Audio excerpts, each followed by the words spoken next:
अभी हम स्टार्ट करने वाले हैं 4 एक्सिस का डिज़ाइन कैसे बनाते हैं वो। अभी हम डेस्कटॉप ओपन कर लिए हैं, इसको करते हैं स्टार्ट, यहाँ से कट करते हैं इसको। अब जाएंगे हम ऊपर फाइल में, यहाँ से करेंगे स्टार्ट वाइज़ार्ड, यहाँ पे एडवांस ज्योमेट्री रोटरी मशीन पे क्लिक करेंगे और इसको करेंगे नेक्स्ट। नेक्स्ट करने के बाद हम यहाँ से फाइल ब्राउज़ करेंगे जो हमारा डिज़ाइन का फाइल है। तो हम यहाँ से ब्राउज़ किए। अब जहाँ पे अपना डिज़ाइन होगा हम वहाँ पे जाएंगे। जैसे अपना डिज़ाइन है ये 4 एक्सिस का, तो हम इसको ओपन कर लिए सिलेक्ट करके। तो ये अपना डिज़ाइन आ गया। अब यहाँ पे डायमेंशन करना है और ये यूनिफॉर्म को बंद करना है। अब यहाँ विड्थ में ये x है, x मतलब उसका लंबाई डालना है, यानी कि ये यहाँ से लेके यहाँ तक कितना लंबा करना है उसका लेंथ है। और ये y है उसका डाया, यानी कि ये टॉप से लेके बॉटम कितना है वो डालना है। और ये z है, z मतलब कितना इसका मोटा करना है। यहाँ पर हम इसका लंबाई डाल लेते हैं, 500 mm कर लेते हैं। कितना उसका मोटापा है वो डाल लेते हैं, यानी कि वो विड्थ डालना है हमें। तो हम डाल लेते हैं उसको 100 mm। और z कितना है, तो जितना उसका विड्थ होगा उतना ही उसका z होगा, तो भी 100, यानी कि ये राउंड में ही डिज़ाइन बनेगा। अब इसको हम इधर से अप्लाई कर लेते हैं।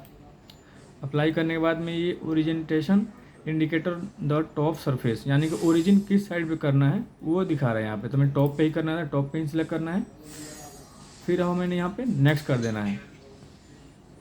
नेक्स्ट करने के बाद में हमारा अब आएगा मटेरियल सपोर्ट के बारे में। तो हम क्या है कि इसको रोटरी मशीन में बनाने वाले हैं। तो पीछे के साइड में क्या रहेगा, टेल स्टॉक रहेगा और आगे हेयर स्टॉक रहेगा, मतलब कि चक लगा रहेगा। तो सपोर्ट करने की कोई ज़रूरत नहीं है। तब यहाँ पर हम कस्टम कर देंगे, यहाँ पे डाउन सपोर्ट कर देंगे और यहाँ पे फिर हम कर देंगे वर्क पीस 0 पॉइंट। तो हमें टॉप पे ही 0 करना है, यानी कि स्टार्टिंग पॉइंट पे टॉप पे। अब यहाँ पे हम डालेंगे उसका मिलिंग डेप्थ, यानी कि कितना तक हमें उसका डेप्थ करना है, या उसका हाफ डाल सकते हैं हम सीधा। तो यहाँ पे हम उसका 100 का हाफ हो जाएगा 50, तो हम 50 डाल दिए। 50 डालने के बाद हम यहाँ पर फिर अप्लाई करेंगे। अप्लाई करने के बाद फिर नेक्स्ट करेंगे। अब नेक्स्ट करें, उसके बाद आ गया यूज़ रफिंग ऑपरेशन। यहाँ कटर, यानी कि पहले रफिंग में क्या होता है कि एंड मिल टूल लगता है, जिससे कि मोटा मोटा मटेरियल कट के निकल जाए। तो इसमें एंड मिल की जगह पे फ्लैट ट्रिप दिया हुआ है। ये फ्लैट ट्रिप दिया हुआ है, रेडियस 2 का है तो इसका डायमीटर 4 का हो जाएगा। तो जितना मोटा टूल हम लगाएंगे उतना जल्दी इसका रफिंग होएगा। तभी हम लगाते हैं 8 mm का टूल। अब यहाँ डालना है प्रिसीजन में कि डिस्टेंस बिटवीन टूल पाथ की, एक बार में कितना मटेरियल काटना है। तो हम जितना ज़्यादा मटेरियल काट सकते हैं उतना हम डाल सकते हैं यहाँ पे। तो हम सीधा सबसे ज़्यादा मटेरियल यहाँ पे 3.2 है, तो हम ये 3.2 डाल देंगे, यानी 3.5 mm करीब मटेरियल कटेगा। और ये है फीड, या फीड मतलब को उसका स्पीड। तो हम यहाँ पे इसका स्पीड कर देते हैं 2000। ये मशीन का स्पीड रहेगा कितना फास्ट कटिंग करना है। और ये है स्पिंडल स्पीड। अगर आपका एयर कूल्ड होगा तो एयर कूल्ड स्पिंडल का स्पीड रहता है 18000, और वाटर कूल्ड रहेगा तो उसका रहेगा 24000। तो अपने को एयर कूल्ड का करना है तो हम 18000 डालते हैं स्पीड। 18000 स्पीड हो गया। अब यहाँ पे स्ट्रेटजी डालना है कि आपको कैसे काटना है। तो हम पैरेलल इसको करते हैं, तो पैरेलल पे ही पहले से ही क्लिक है। अब आ गया यहाँ पे लेयर एंड स्किन थिकनेस, यानी कि कितना आपको फिनिशिंग के लिए यहाँ पे मटेरियल छोड़ना है। तो हम यहाँ पे 1 mm कर देते हैं। अब यहाँ पे है लेयर हाइट, यानी कि एक बार में आपको कितना mm गहरा तक काटना है। तो 8 का टूल है तो हम कभी 8 नहीं देंगे, 6 mm या 5 mm दे देंगे। तो 5 mm गहरा जाएगा, फिर एक बार में 5 mm मोटा मटेरियल काटेगा। फिर हम यहाँ पे इसको नेक्स्ट करते हैं। अब हम यहाँ पे नेक्स्ट कर लेंगे। अब आ जाएगा हमारा फिनिशिंग ऑपरेशन। तो फिनिशिंग ऑपरेशन में क्या है कि अपना बॉल नोज टूल हम यूज़ करते हैं। तब यहाँ से हम टूल सेलेक्ट करेंगे बॉल नोज। तो हमने रफिंग के लिए 8 mm का टूल लगाया है, तो फिनिशिंग के लिए उससे पतला टूल लगाएंगे। तो यहाँ पे बॉल नोज हम 6 mm का ले लेंगे या 5 mm का ले लेंगे। हम यूज़ करते हैं 6 mm का tool. Distance between tool path, यहाँ का अगर 6 mm दिया हुआ है तो उसका टूल का 10% से कम ही लेना है। तो 6 mm के हिसाब से यहाँ पे 0.6 होगा, तो 0.6 नहीं है, 0.67 है, यानी कि 10 पॉइंट से ज़्यादा है। तो हम यहाँ पे 35 ले लेंगे, यानी कि डायमीटर का 17वां भाग ले लेंगे। फिर यहाँ स्पीड कर देंगे हम 2000 और स्पिंडल स्पीड कर देंगे 18000।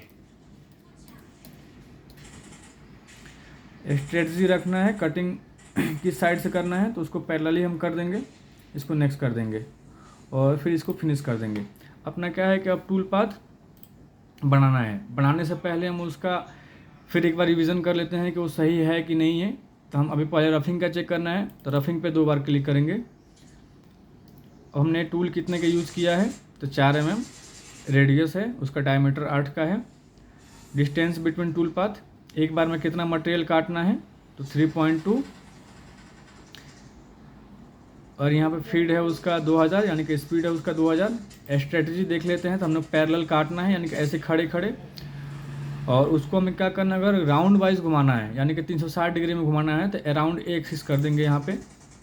अब यहाँ पे रफिंग की चेक कर लेते हैं, यानी कि एक बार में कितना गहरा जाकर काटेगा टूल, तो 5 mm गहरा जाएगा, डेप्थ जाएगा। तो हम एरिया सेलेक्ट कर लेते हैं, तो हमें रफिंग में पूरा एरिया क्लीन करना है, तो हम इसको ओके कर देते हैं। अब हमें फिनिशिंग का देखना है, तो फिनिशिंग का हम स्ट्रेटजी चेक कर लेते हैं। तो इसमें भी हमें करना है 360 डिग्री में, तो अराउंड ए एक्सिस कर दिए। अब फिर हम आ जाते हैं, रफिंग तो हमारा है नहीं, ये फिनिशिंग का डिज़ाइन है, तो रफिंग में कुछ नहीं करना हमें, हम एरिया में आ जाते हैं। अब एरिया में आके हम क्या करना है कि हमें इस साइड फिनिशिंग नहीं करना है, या इस साइड और इस साइड फिनिशिंग नहीं करना, हमें डिज़ाइन जहाँ से स्टार्ट है वहीं से फिनिशिंग सिर्फ करना है। तो हम उसको ग्राफिकली चेंज कर ले रहे हैं, तो सेट ग्राफिकली पे क्लिक किए। अब जितना आपको फिनिशिंग करना है उतना ही हम सेलेक्ट करते हैं। जैसे कि हमें इतना तक करना है तो इतना तक हम सेलेक्ट कर दिए, यहाँ तक ये पोर्शन हमें फिनिशिंग नहीं करना है। और इस साइड भी हम सेम वैसे ही कर देते हैं कि हम मुझे उधर भी फिनिशिंग नहीं करना है, कि जहाँ तक डिज़ाइन है वहीं तक फिनिश करना है। तो हमने उसको सेट कर दिया। अब इसको ओके कर देंगे हम। अब इसको हम अप्लाई करके फिर से ओके कर दिए। अब इसका टूल पाथ जनरेट करना है। टूल पाथ जनरेट करना है तो ये है क्रिएट टूल पाथ। अब ये दोनों का टूल पाथ एक साथ बनेगा। तब ये टूल पाथ कंप्लीट हो गया। अब इसको हम क्लोज कर लेंगे। अगर हमें देखना है कि हाँ रफिंग कैसे कर रहा है, फिनिशिंग कैसे कर रहा है, तो हम यहाँ पे लाइट ऑन है, तो हम अगर फिनिशिंग का लाइट ऑफ करेंगे तो रफिंग सिर्फ दिखेगा। अभी हम क्या है, फिनिशिंग का लाइट ऑफ कर दिए, ये सिर्फ रफिंग के दिख रहा है, यानी कि ऐसे राउंड राउंड घूमेगा और कटिंग करेगा। अब रफिंग का हम बंद करते हैं, फिनिशिंग का देखना है कि फिनिशिंग कैसे काट रहा है। ये हम फिनिशिंग का हमारा, तो हमने क्या किया था, फिनिशिंग में ये एरिया हमने कट किया था, क्योंकि इधर मुझे फिनिशिंग नहीं करना है, सिर्फ डिज़ाइन में करना है। तो इधर हम छोड़े थे, इधर छोड़े थे, तो वो एरिया छोड़ दिया है। फिनिशिंग बस जहाँ पे डिज़ाइन है उतना दूर ही करेगा। अब इसको करना है सेव। अब सेव करना है, तो ये है right NC program file, click किए। अब यहाँ पर हम डेस्कटॉप पे इसको सेव कर लेते हैं। हम इसको सेव करते हैं रोटरी के नाम से।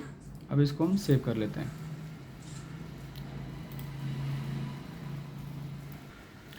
अब यह हमारा सेव हो गया, इसको मिनिमाइज़ करेंगे। अब देखते हैं कि वो हमारा डेस्कटॉप पे सेव किए तो अब रोटरी पे हमारा डिज़ाइन, डेस्कटॉप पर डिज़ाइन ये रहा हमारा रोटरी नाम से।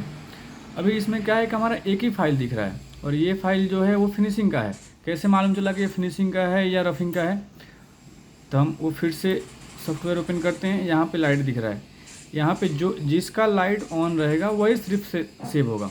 जैसे अपनों को दिख रहा होगा कि यहाँ पे फिनिशिंग का लाइट ऑन है, तो सिर्फ ये फिनिशिंग का ही सेव होगा। यहाँ पर रफिंग पे क्लिक करेंगे तो अब जो सेव करेंगे तो रफिंग का भी सेव होगा और फिनिशिंग का भी सेव होगा। तो फिर से हम इसको सेव करते हैं। तो हम यहाँ पे डालते हैं 1 2 3, 1 2 1 डालते हैं, या इसको कर देते हैं हम R।